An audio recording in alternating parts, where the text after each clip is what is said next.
की इच्छा के बगैर इस धरती से पत्ता भी नहीं हिल सकता, पत्ता भी नहीं हिल सकता। अगर यहां पर आए हैं तो आप अलग अलग वजह से आए हैं। कोई आदमी झरिया बना होगा जो तुम्हें यहां लेकर आया होगा, और जो झरिया है ना उसको भी पता नहीं है कि वो भगवान के द्वारा भेजा गया है।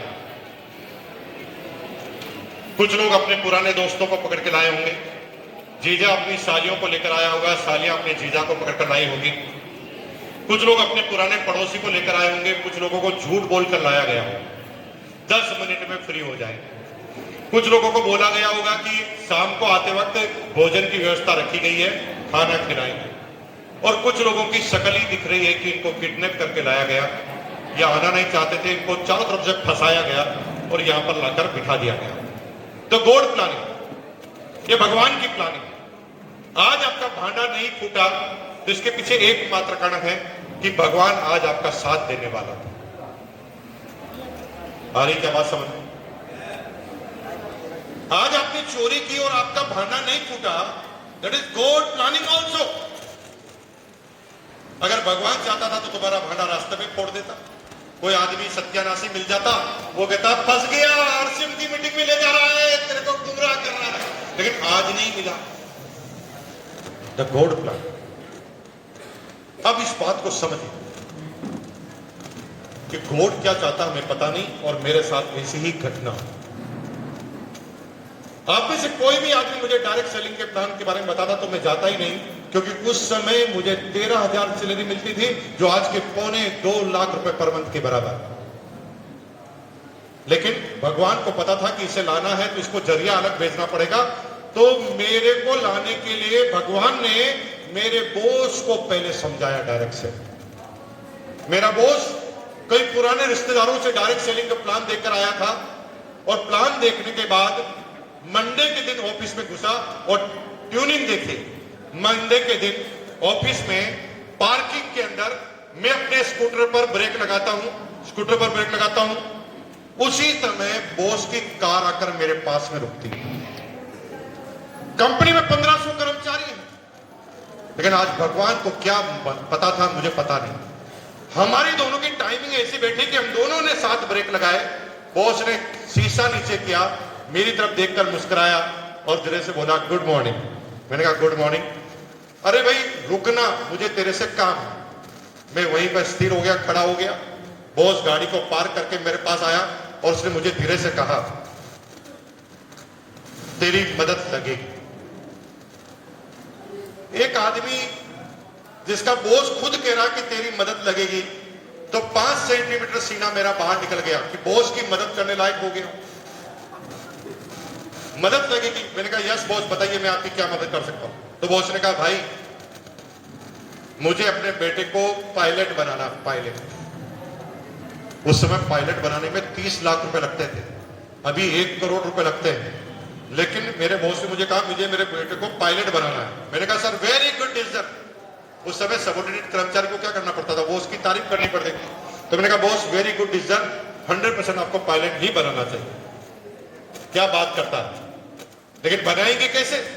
17,000 सैलरी है मेरी।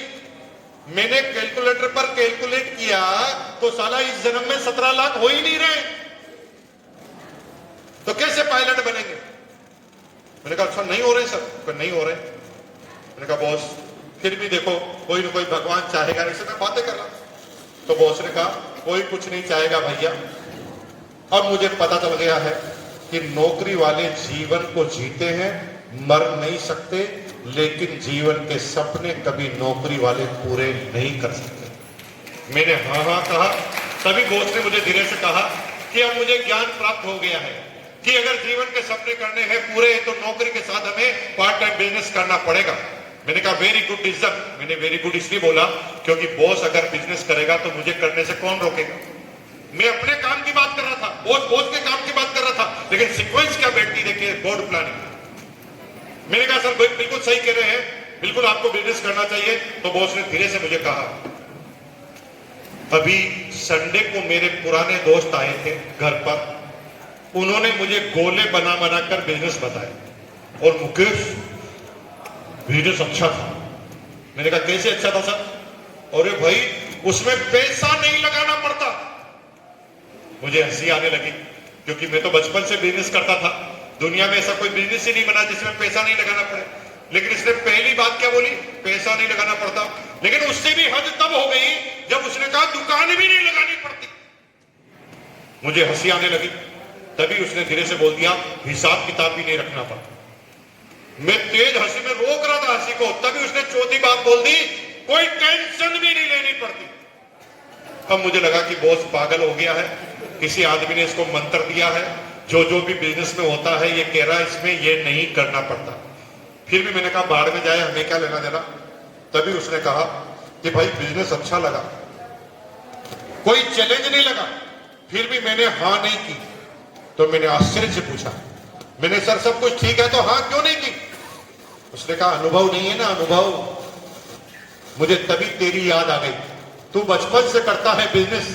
तो मैंने अपने पुराने दोस्तों से बोल दिया अभी हाँ नहीं करूंगा, अगले संडे को मैं अपने भाई मुकेश कोठारी को पकड़ कर लाऊंगा और मुकेश कोठारी को प्लान तुम बता देना, और मुकेश कोठारी प्लान देखने के बाद कहेगा ठीक है कर ले तो मैं कर लूंगा, बाकी नहीं करूंगा।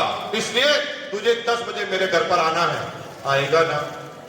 ये कैसा इन्विटेशन, जो मुझे ही पता नहीं चला कि इन्विटेशन दे दिया और उसने मुझे इनवाइट भी कर दिया, और मैं 5 सेंटीमीटर सीना बाहर निकाल दिया कि बॉस के निर्णय में अब मैं काम आऊंगा। और मैं सुबह 10 बजे एकदम तैयार होकर, टाई लगाकर, डायरी लेकर, कैलकुलेटर लेकर पहली मीटिंग में गया। ऐसा पूरे वर्ल्ड में एक भी आदमी नहीं है जो मेरी तरह मीटिंग में गया था। पहली मीटिंग में टाई लगाकर, डायरी लेकर, कैलकुलेटर लेकर गया था। मैंने कहा ये जो भी मुझे समझाएंगे उसको ढंग से कैलकुलेट करूंगा, अपने अनुभव का इस्तेमाल करूंगा, फिर बॉस को बताऊंगा कि आपको ये करना है कि नहीं करना। अब मीटिंग चालू, आप जैसे बैठे हैं 10-15 लोग बैठे हुए थे। 15 मिनट तक शांति रही, 15 मिनट बाद खुसर खुसर की आवाज आई तो सबने पीछे घूमकर देखा तो 4 कार्टून अंदर घुस रहे। कार्टून इसलिए कह रहा हूं, गर्मी में राजस्थान माइका मेना temperature 48 degree Celsius, 48 degree temperature में 4 आदमी अंदर आ रहे हैं सूट पहनकर। उसको देख देख कर मेरे को पसीना आ रहा। मैंने कहा ये कौन से प्रदेश के आदमी हैं, इतनी गर्मी में इनको सर्दी क्यों लग रही है। मैं कुछ समझ ही नहीं पा रहा। तब मैंने दिमाग से पूछा इन्होंने सूट क्यों पहना है, किस प्रदेश के आदमी है, गर्मी में सर्दी क्यों लग रही है। तो दिमाग ने कहा माइंड योर बिजनेस, जिस काम के लिए आया वो काम कर, ये सूट पहने की पजामा तुझे क्या लेने देना। मैं चुप हो गया।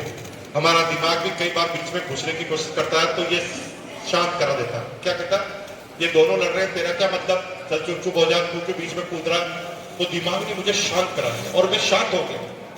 तभी पहला कार्टून मेरी तरफ स्टेज पे आया, सामने की तरफ पहला कार्टून आया, और पहला कार्टून आते ही बोलता है दोस्तों ये जोश का बिजनेस है। मुझे तेज हंसी आ गई। मैंने कहा जोश का भी बिजनेस चालू कर दिया इन्होंने।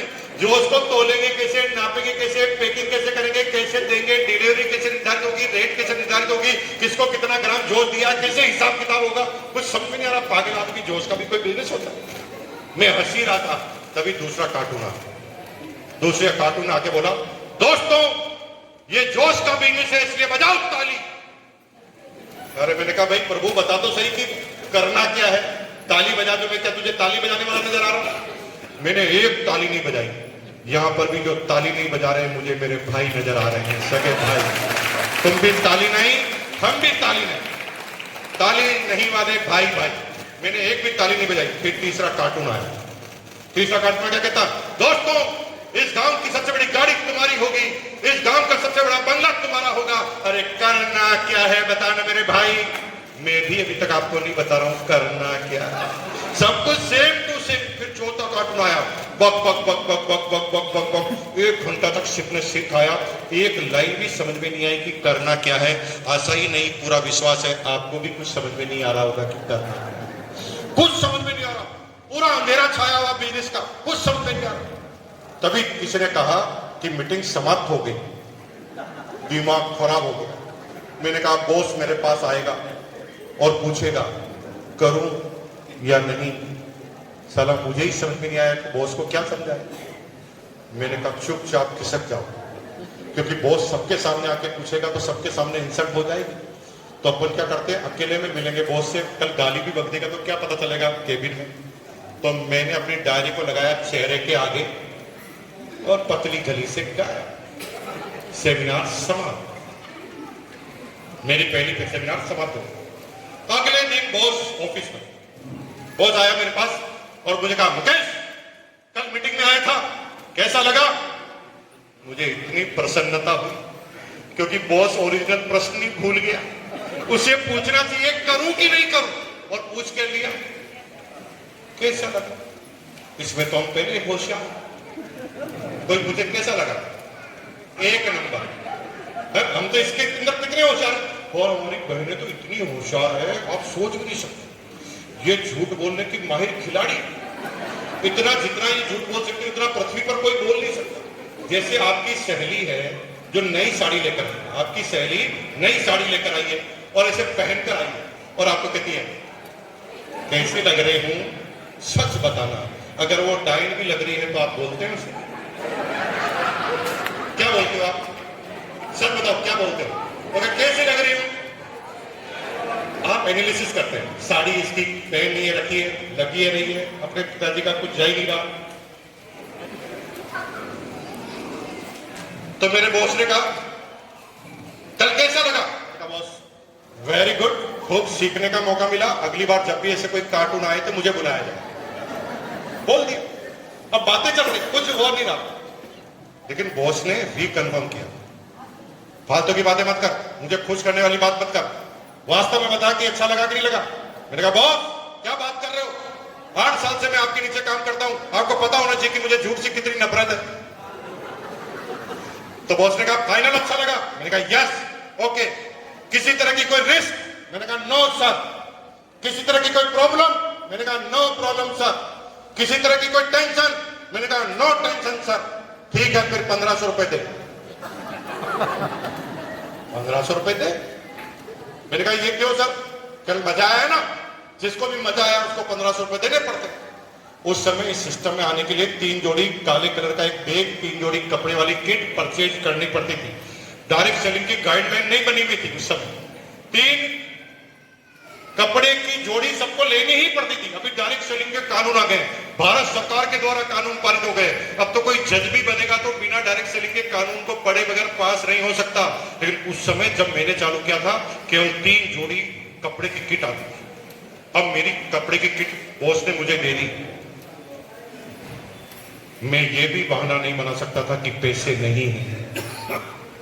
अगर मैं बॉस से कहता कि पैसे नहीं है तो बॉस कहता था चलो कोई बात नहीं, सैलरी से काट लेंगे। अब मैंने 1500 रुपए दिए, 3 जोड़ी कपड़े की किट ली, और मेरा दिल और दिमाग बात कर रहा। दिमाग कह रहा बेवकूफ क्यों हाँ की, और बड़े मजे कूद कूद कर रहा था, कोई प्रॉब्लम नहीं, टेंशन नहीं, लग गए ना 1500 रुपए। दिल कह रहा यार कोई यार कोई बात नहीं, कभी कभी होता है। अब बॉस ने कह दिया कैसे क्या, कैसे हम बोलेंगे? दिमाग कह रहा यार कैसे क्या बोलेंगे, क्लियर कट बोलना चाहिए, समझ में नहीं आया। करके नहीं यार बॉस को कैसे बोलेंगे, बॉस नाराज हो जाएगा, उसका इंक्रीमेंट पैसा हो जाएगा। दिमाग और दिल बात कर रहे हैं। स्कूटर चल रहा है, स्कूटर चलते चलते मैं घर के नजदीक आया। घर के नजदीक आते ही मुझे मेरी बीबी दूर से ही नजर आ गई। अब मेरा दिमाग ही काम करना बंद हो गया, वो भाग गया दिमाग। अब क्या दिल रह गया। अब बीबी सुबह सुबह मेरे से 300 रुपए मांग रही थी। मैं 300 रुपए के लिए मना करके गया था और 1500 की किट लेकर आया था। मैं समझ सकता था कि मेरी हालत अब क्या होने वाली है। अब मेरी बीवी मुझे छोड़ने वाली नहीं है, ये पूरे खानदान को बीच में लेकर आने वाली है, और अगर ये किट लेकर आ गए तो बड़ी प्रॉब्लम होने वाली है।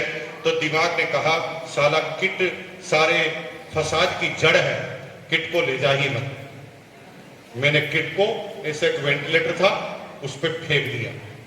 किसी ने फेंकते हुए देख लिया, वो किट को लेकर भाग गया। मेरी पहली किट मेरे पास ही नहीं आई और मैं आज आपको भाषण दे। अभी भी गोड प्लानिंग नहीं समझ में आ रही आपको? मेरी पहली किट मेरे पास ही नहीं, और मैं नेशनल लेवल का लीडर बनकर आज आपके सामने बात कर रहा हूं, क्योंकि ये भगवान को क्या मंजूर है ये हमें पता ही नहीं। हमें सिर्फ कर्म करने होते हैं, ये भगवान क्या करना चाहता है हमारे साथ हमें कुछ भी पता नहीं। खैर मैंने सोचा कि अब किट ले ली है तो बॉस रोज रोज परेशान नहीं करेगा। एक बार इसका पिंड छूट गया, लेकिन मैं फिर गलतफहमी का शिकार था कि किट लेने से कहानी खत्म नहीं होती। शुरू। किट लेने के बाद मेरा बॉस ऐसे रिएक्ट करने लगा जैसे मेरी प्रेमिका। पहले तो 7 दिन में एक बार मिलता था, लेकिन एक किट लेने के बाद 15-15 मिनट में मेरे पास आता। बार बार जब भी आता मुझे आरसीएम याद दिलाता और बार बार कहता, मुकेश तुमने जो किट लिया ना वो छोटी मोटी किट नहीं है, गांव की सबसे बड़ी गाड़ी तुम्हारी होगी, गांव का सबसे बड़ा बंगला तुम्हारा होगा, इसी बातें करता था। और फिर लास्ट में क्या बोलता था, इसी के लिए आज रात को 8 बजे मेवाड़ चैंबर ऑफ कॉमर्स में एक मीटिंग रखी गई है। बड़ी मुश्किल से 2 टिकट का अरेंजमेंट हुआ है। अपनी अपनाइन से मैंने 2 टिकट छीन कर ली है, क्योंकि मुझे पता है कोई चले या न चले 2 जरूर जाएंगे, एक तुम एक मैं। तू तो मुझे मना करेगा ही नहीं, ये मुझे पहले ही पता था, इसलिए तेरे लिए टिकट लेकर आया, तेरे लिए टिकट लेकर आया हूं। फिर कहता था चलेगा ना, मैंने कहा कि कौन सा इन्विटेशन है भाई, पहले तू कह रहा मना करेगा ही नहीं, अब कह रहा कि चलेगा ना। कुछ समझ में नहीं आता था बॉस की क्या प्लानिंग होती थी। अब मैं मुंह पे बोलता था जैसे हम मुंह पे बोलने में होशियार होते। मैंने कहा बॉस आप बुलाएं और हम ना आए। मन ही मन सोच रहा हूं साला एक बार बुलाया था तो 1500 रुपए देकर आया था, अब तेरा बाप भी बुलाएगा तो मैं जाऊंगा। मन में कुछ और सोच रहा हूं, मुंह पर कुछ और बोल रहा हूं। अब मैं 8 बजने में 5 मिनट पहले ही गायब, जाता नहीं था मीटिंग। अगले दिन बॉस क्यों नहीं आया, नहीं आना था तो पहले बोलना था ना, 20 रुपए जेब के लग गए, 15 मिनट खराब हो गए। मैंने कहा बॉस रुको रुको रुको, पहले सुन तो लो, आप बुलाए और हम ना आए, आप ऐसा सोच भी कैसे सकते थे। मार्केटिंग का आदमी था, सामने वाले पे और चढ़ जाता। आप कैसे सोच सकते कि मैं नहीं आया, मैं आने वाला था। बॉस मैं घर से बाहर निकल गया था, मैंने अपने स्कूटर को स्टार्ट किया, स्कूटर स्टार्ट ही नहीं हुआ, अब बताओ कैसे आ। बॉस को पता था कि ये झूठ बोल रहा है। तुम जब झूठ बोलती हो ना तो इस गलत फहमी में मत रहना कि तुम आलिया भट्ट हो तो एक्टिंग कर ली।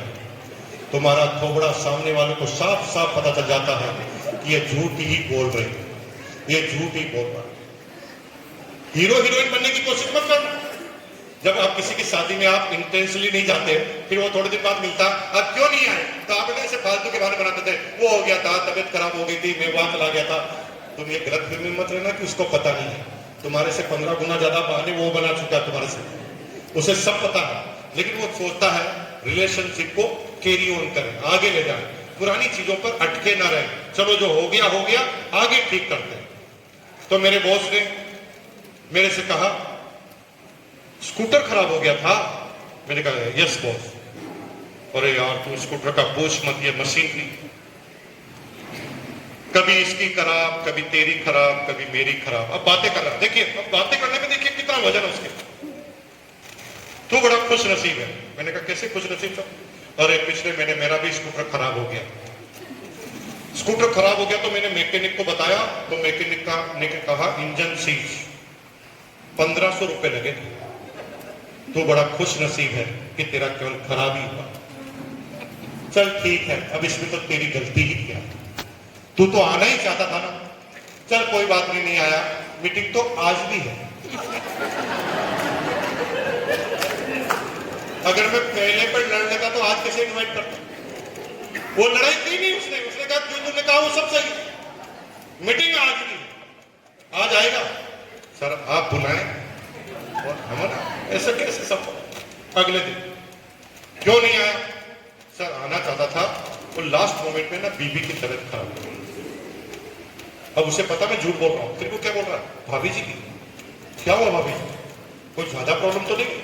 अरे तेरा भाई अभी जिंदा है, सारे डॉक्टर के नंबर मेरी डायरी में रहते हैं, रात को 12 बजे भी याद करना अपने भाई को, ये रात को 12 बजे भी डॉक्टर को लेकर हाजिर हो जाएगा। वेरी गुड डिसीजन, बीवी की तबीयत खराब हो तो कभी नहीं जाना चाहिए। और भाई आज तेरे से प्यार हो गया है, आई लव यू मेरे भाई, इंसान हो तो तेरे जैसा जो अपनी बीवी का इतना ध्यान रखता हो। वेरी गुड डिसीजन, कभी भी बीवी की तबीयत खराब हो कहीं नहीं जाना चाहिए। मीटिंग तो आज भी, आज तो आएगा सर, आप बुलाए और हम ना आए। अगले दिन क्यों नहीं आया? सर आना चाहता था लेकिन मेरी तबीयत खराब हो। पहला सुख निरोगी का, दूसरा सुख घर में आया। खुद की तबीयत खराब हो तो कहीं नहीं जाना चाहिए। वेरी गुड डिसीजन, मीटिंग तो आज भी। ऐसे करते करते 15 दिन तक उसने मुझे इनवाइट किया।